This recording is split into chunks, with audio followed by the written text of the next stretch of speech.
Andrea, thank you so much for coming to join us for the Ascential Expert series. It's great to have you here today. Great to be here. Thanks, David. And it's really good to have you here because you do such an interesting job, and I'd love it if you could explain how it works for us. So it definitely seems interesting at sometimes it seems like just a lot of research. I'm head of Mindset Strategic Insights, so I work with my counterpart, Claire Preston, to make sure that all the WGSN content that we produce, content for creative or consumer, is made bespoke for our clients. So it's our consultancy arm. Now, we had Carla here a little while ago, and she said something that I think is maybe a bit surprising, which is WGSN is obviously so well connected with fashion. It's been a leader for many years. But she was saying that actually WGSN services over 30 different industries. And you're absolutely on the front line with that because they're your clients. And I'm really interested to hear from your perspective. Why is it that clients come to WGSN for insight, trend forecasting, when most people's perception is primarily that WGSN focuses on fashion? Well, you kind of hit the nail on the head. So for many different industries, they're playing in one space, right? So they either need trend forecasting or product development, or they're struggling to find correct consumer insights for their consumer, their customer. And at WGSN, we offer all three essentially. So from consumer to creative, we can map their journey and find out what really impacts their business.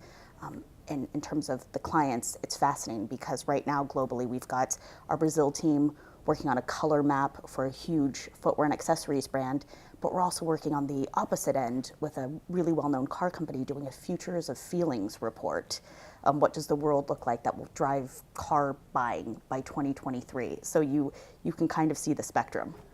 It sounds so fascinating to be working in that environment. And obviously you're talking to so many customers across so many fields. But are there themes that you're seeing that are coming from everyone right now? I mean, you're really at the cutting edge, so I'd love to know what you think. Yeah, the two biggest that I think we get globally consistently is one, how do we combat m-commerce? So we know that mobile will overtake e-com by 2020, and whether it's a retail brand, a big box retailer, or a direct-to-consumer brand, it's really about how do I have that product that's the right product for that right consumer. You think about it, you can spot trends daily, right? So you can say, oh, this is trending. Google Trends has an interesting hashtag where you can see the things that are trending daily. But what's fascinating about that is that tells you the search, what they're searching for. So at WGSN, we're looking 2-3 years ahead to say, this is the product that you need for your consumer. So we like to think of it as it's the right product for the right consumer, for the right market. But to do that on m-com is always a challenge because it's about visual language, how are you speaking to them? And then, of course, what platform are you actually playing in that will win the space? The second one right now globally is sustainability. And I think we all can see that we need to change our ways, change business habits that have been in for 100 years for some of our clients. Our legacy clients, they've been manufacturing, since not the dinosaur age, but since the 1920s. And I think there is a huge shift, whether you're a manufacturing company in China or a fashion retailer in the US, to say, how do I become sustainable? How do I get it right? For our C-suite and executives, that's pretty much what's keeping them awake at night. They can see the shift in not only mindset but consumer spending, but they're trying to figure out, where do I play first? Do I look at packaging and make that make that sustainable for flat packaging? Or do I look at toxic dyes and how am I dyeing things? So across the board, sustainability has been a massive challenge that I think everyone is quickly racing towards, how do I change that for my business? I mean, obviously sustainability is a long-running issue. Yeah. Those issues have been there for decades, right? Obviously consumer behavior and attitudes are changing. Yeah. But is that the only driver of why sustainability is coming so much to the fore? One of the things is there's a lot of civic sustainability laws happening. So countries banning straws, countries banning plastics. We know that even in the Netherlands, they're going to be a fully inclusive, sustainable city. They're making it mandatory by 2022. So if you're doing business in those regions, in those countries, you have to adhere to those laws. So that's the civic driver is one. And the second largest one is to your point, David, it's the consumers are more aware of where their clothes come from. Social media means we can find out anything with the swipe of a smartphone.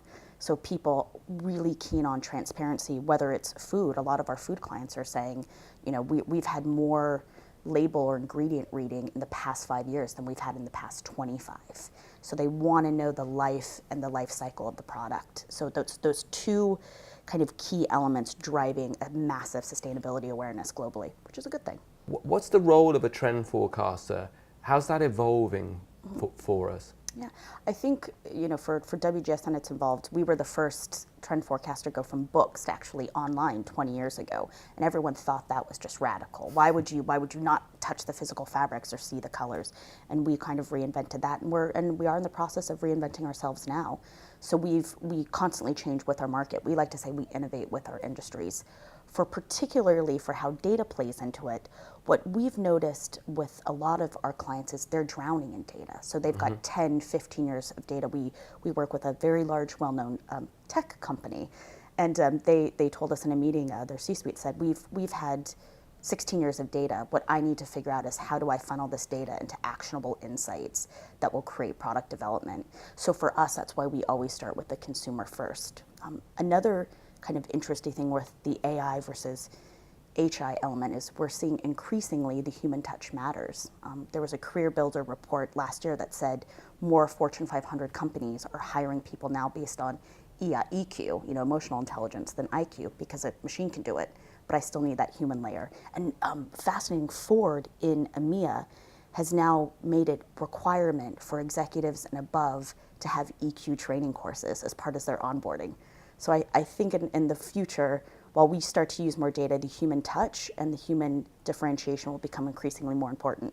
Well, you make it sound a bit like that's maybe a bit of a movement, and I guess we've had, 25 years of very rapid technological change, and maybe you suggesting that there's a bit of a swing the other way, that the answer isn't always a technology one. Yeah, I think technology has been around for so long, and one of, we've talked about it, is how everyone kind of says, oh, tech's been here, but and a watch is technology, and hearing aid is technology. All these things have been around for years. It's just the mass adoption.